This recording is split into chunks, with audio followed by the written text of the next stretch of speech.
Are you someone who makes random moves in chess games? Are you tired of making those long calculations which never really work? I guess you're looking for some tips to find the good moves quickly. If you answered yes, then this is the video for you.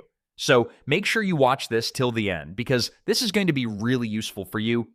I'm sure most of you feel that chess is very complicated because it involves so much thinking.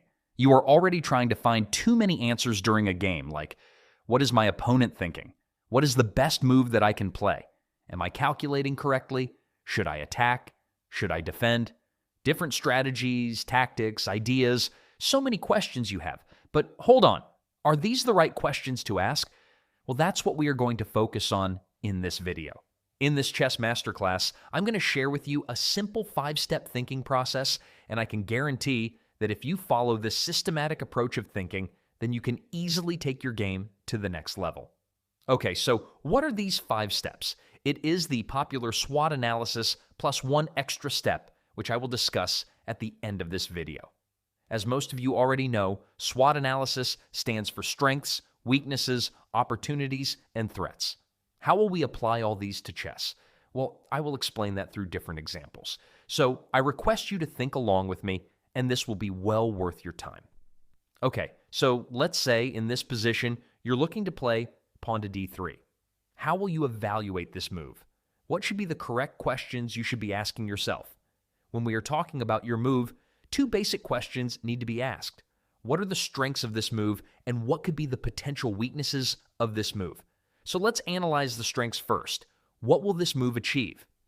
Let's take a look. If you play this move, you can control these 2 squares, c4 and e4. You are consolidating the center by adding another defender to the strong e4 pawn. Another good thing is that you're opening up this diagonal for your bishop, which will help in developing it later on. Those are the strengths that we can see. Now, let's look at the potential weaknesses.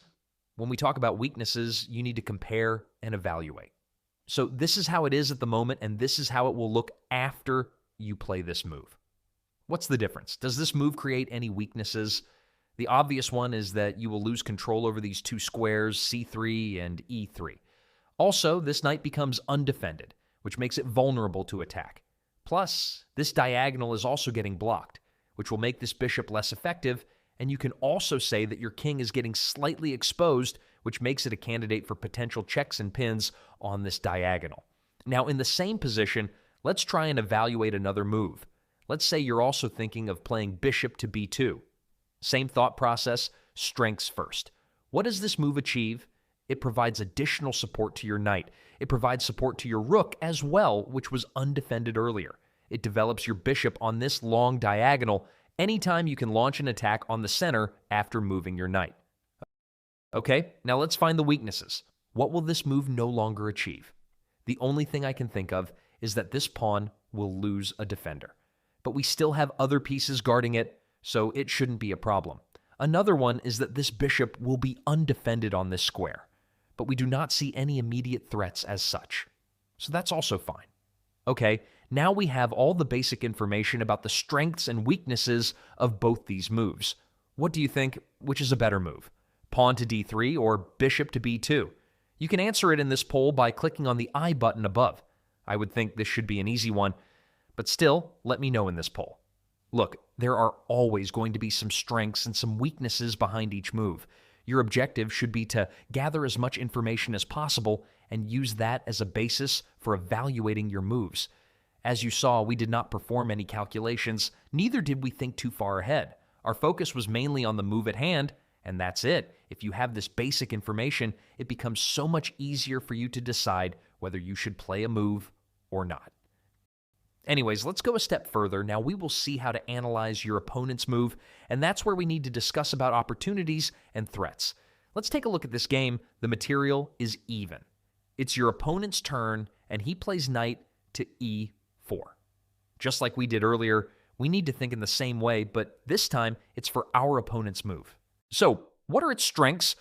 What is this knight e4 move doing? Think along with me. He's centralizing his knight, so that's good for him. It's well protected. You do not have any pawns to attack it, so it will be difficult for us to push him back.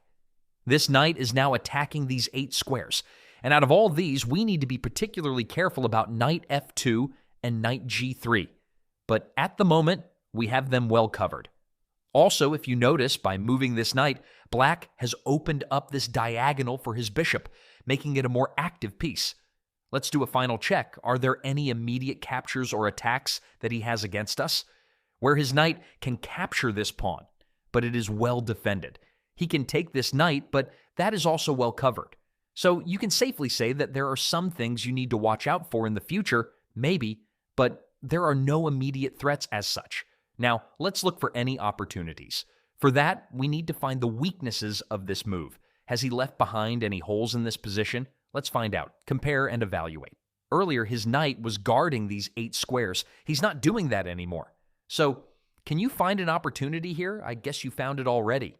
Knight to d7, pooking the queen and rook. By following this structured process of thinking, you will never miss out on such opportunities in a game. That's the power of this approach. It might seem that we are spending too much time on every move, but actually, if you start doing this consistently, it will become a habit, and you won't be confused anymore. You won't make any blunders, and that's a big, big improvement already. Anyways, let's go a step further and look at another example. In this position, your opponent plays pawn to d4, attacking your knight. Again, let's follow the same thought process. What are the threats here? The obvious one is that he is threatening to capture your knight, and I've seen many players make a big mistake in such positions. As soon as they see any of their pieces being attacked, they immediately start thinking of defending it. They don't analyze any further, and that's the problem. You need to stick to the same process. This is just one of the immediate threats. Have you even thought about the opportunities you have? Is there any weakness that black has left behind? Let's compare and evaluate. He has weakened his control over these 2 squares, which this pawn was guarding earlier.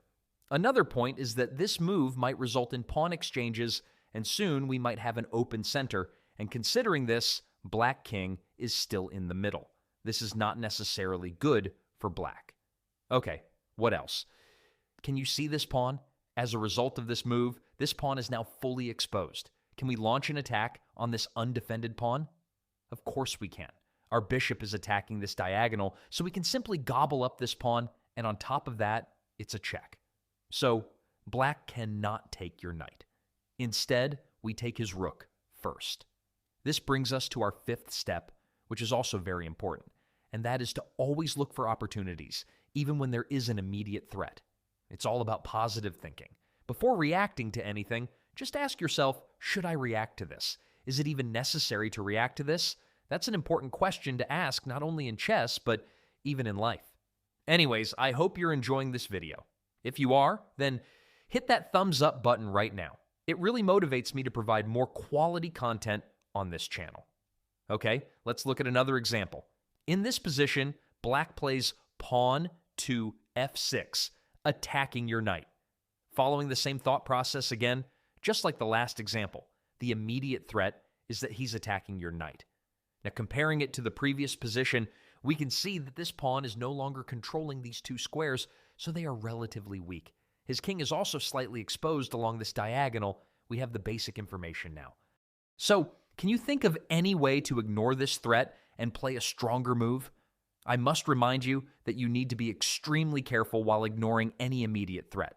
If you play a random forcing move like bishop b5 check, then you will be in trouble because black can simply block with his pawn, and now you have 2 pieces under attack. So if you're ignoring a threat, then you need to have a powerful counterattack.